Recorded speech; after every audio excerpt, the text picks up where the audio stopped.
Welcome to another demonstration for a walkthrough for a vulnerable machine. Today we're going to look at this machine from Vulnhub, which I'm not even gonna pronounce its name. I guess it's Quaoar maybe. So this is a really easy machine, and it took like a couple of minutes to get through it, just a couple of minutes. So this one might be a very good machine or training exercise for someone who's new in penetration testing. Okay, so first things first, let's navigate to the folder that I had this machine. So I had a folder. I kind of have a folder for each machine, and I also have a report written for each of the assessment that I'm doing, and this let's see what's in it. This report is kind of short because the machine was quite easy and fast to get through. So notice that the IP was 0122, but as I restarted this machine, as I reset it, the new IP of the machine is 0102. So you can find that out with netdiscover, but I'm not going to do that because it kind of messes. For some reason, it messes with my Kali machine and it freezes. So I'm not going to do that. So first, we'll start with an nmap. I usually start with an nmap SV192.168.0.102, which is the IP of our machine. And then once this is done, I follow up with another nmap scan on all ports. And sometimes, quite a few times, I've seen that the simple scan didn't reveal as much as the scan on all ports did. I guess this simple scan only checks for the 1000 most common ports.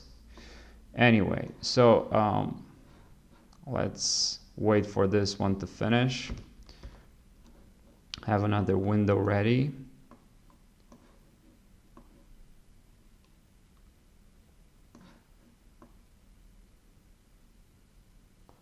Okay. Meanwhile, actually I'm just gonna wait for this to finish, but we know that we're kind of dealing with a web server. So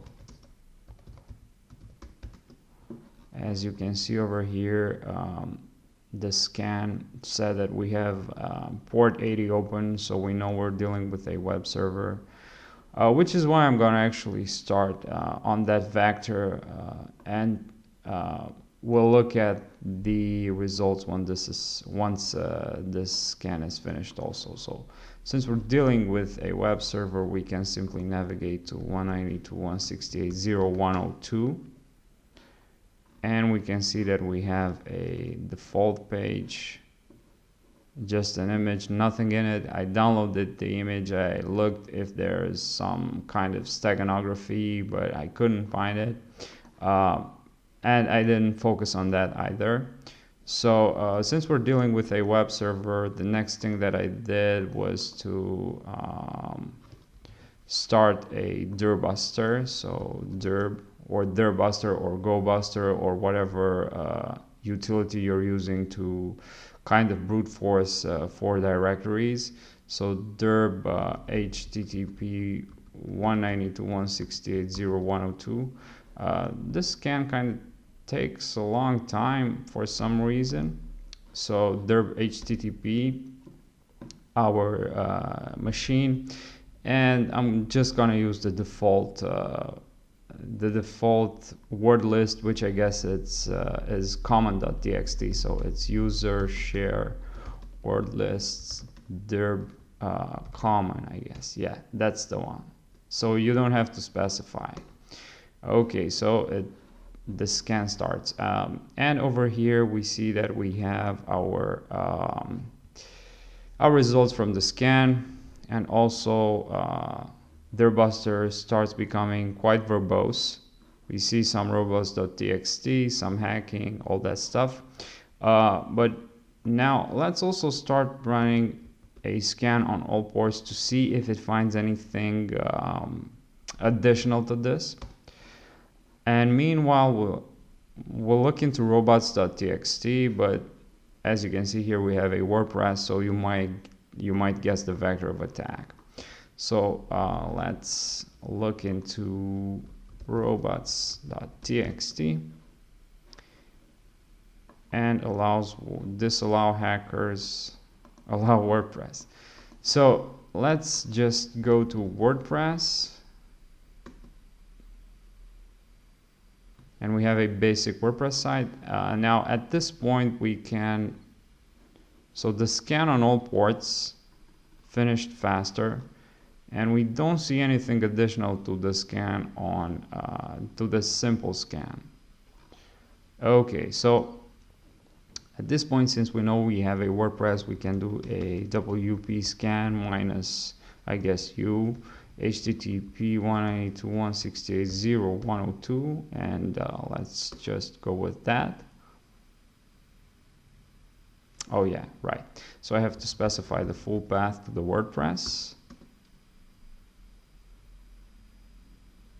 Off it goes. Now we can see that we have a lot of stuff in here, and if you aren't experienced or if you're new to this, you would kind of look into everything like one by one. But if you know what you're doing, you might actually go exactly to the point and don't waste time. Like, the obvious vector of attack in this case is WordPress, and I'm not just gonna waste time looking into all the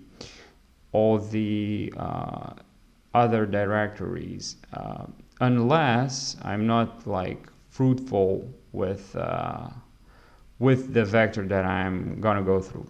So with the WordPress. And WP Scan over here kind of found 29 vulnerabilities from the version number. And instead of just going through all of them, the first thing that I'm gonna do is to check the obvious, default WordPress credentials. And in another video, let me know if you want me to do this. I might actually do it anyway. I'm gonna show you how you can do a brute force on WordPress credentials with probably in 2 or 3 ways, and I'm just gonna do a video for each of these ways.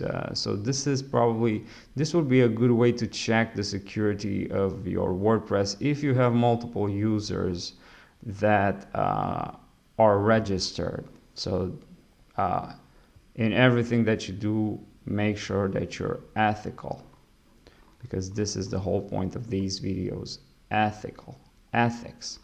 Anyway, so the first or the obvious that I said that we're gonna do, or we're gonna go for first, is to check for default credentials. And since this was a very easy one, this was the vector of attack, WP admin, or I guess login.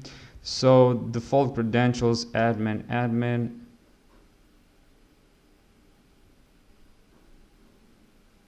and there you go, you're inside the admin panel quickly as that. This is likely not going to happen in most your assessments, but anyway, you might as well try it.